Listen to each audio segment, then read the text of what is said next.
All right. We are back here at Song of the Day, coming to you from the Rock Cave. I'm your host, Mark Pierce. As usual, it is Saturday. We are getting close to the 1 year anniversary of Song of the Day. That's hard to imagine. Looking forward to it. Don't forget to send me your videos of your intros and your outros. You can email me at therockcave, SOTD, @gmail.com.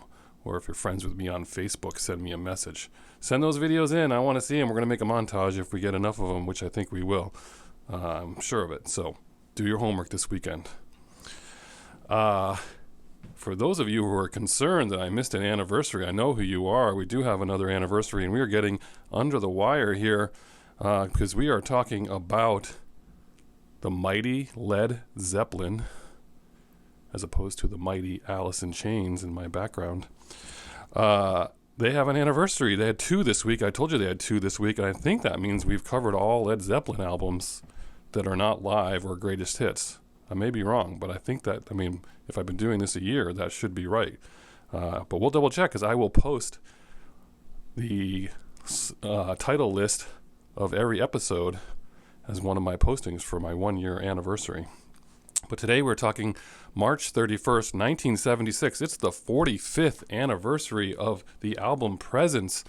Their seventh album, this one on Swan Song again, their own label.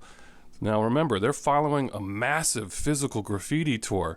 In 1975, Physical Graffiti, they are at the top of their game. They are touring, they are selling out. They are musically in tune, and they basically are on top of the rock and roll world. How could they ever beat this? They had just sold out, I think it was a record, Earl's Court, 5 nights in a row, 17,000 people.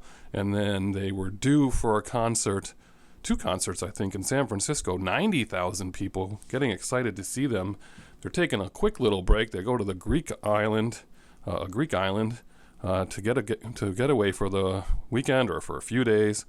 And they are meeting, they're driving down to Rhodes, which is a Greek island, right? They're going to drive down that way, go to Rhodes. They're meeting Pretty Things vocalist Phil May and his wife Electra. How many Electras are there out there, right? And they had rented a house from Roger Waters, and they were just going to enjoy the weekend and then go back to Paris a few days later and start rehearsing for those big shows. When tragedy struck, Robert Plant's wife is driving with Robert in the car and their 3 kids, lose control, skid off the road, down an embankment and into a tree. It was pretty serious. Robert Plant woke up on top of his wife, who was bleeding and unconscious. Robert Plant broke his elbow, his ankle, his leg. His wife had a fractured skull. 2 of his kids had broken bones. Only one child was completely free of any kind of major injuries.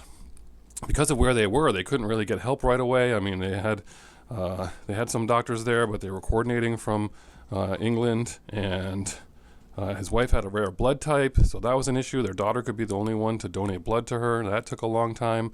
It took 2 days for their own doctors to get there. It was basically a really scary moment for them, and I don't know that they ever really recovered overall as far as what the trauma of what happened.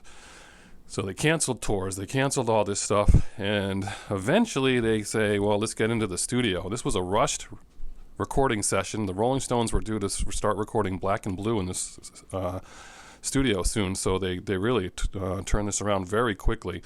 As far as sales, it sold 3 million copies in the United States and had mixed reviews. It was their lowest selling album while they were active, but in retrospect, some people will call this one of their best albums of all times, believe it or not. Only 2 songs off this record ever were recorded live, or played live in concert. It was a tough time for them, but this record they abandoned. There are no acoustic guitars and no keyboards. It's just flat in your face rock and roll, if that's your thing. What do you think about this record? Let's talk about some of the songs on here. you forget about this record a little bit, but they open up with a 10-minute Achilles Last Stand. I mean, imagine putting on this record for the first time and you've been listening to Physical Graffiti and then it just opens up with a 10-minute song. Amazing, right? For Your Life, Royal Orleans, Nobody's Fault But Mine. That's kind of a funky, weird song, right? But that one got radio play. Candy Store Rock also got radio play. Hot's On for Nowhere, T for One. When you have a 10-minute song to open up, you know, what is there, like 3 songs on the first side of your record when you bought that album? Anyway, I like this record. I like some of the songs on here. It's not my favorite Led Zeppelin album.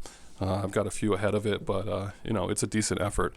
But you can't really compete with Achilles Last Stand, this 10-minute magnum opus from them. What a song. This is clear song of the day, by far. Great track. All right, we're at 7 minutes. You know, I try to do 5 minutes on these songs of the day. Never seems to work out that way. We'll work on that moving forward in the cave. Speaking of the cave, we'll post a separate video one of the next day or so, maybe tomorrow. We're going to do a tour of the cave. People have requested a tour of what's actually happening down here, so we'll do that in a separate video soon enough. Again, looking forward to Monday, 1-year anniversary. Don't forget to send me those videos. Your song of the day is Led Zeppelin, Achilles Last Stand. Have a great Saturday. Looking forward to this weekend. Enjoy it as usual. I'll catch you on the flip side.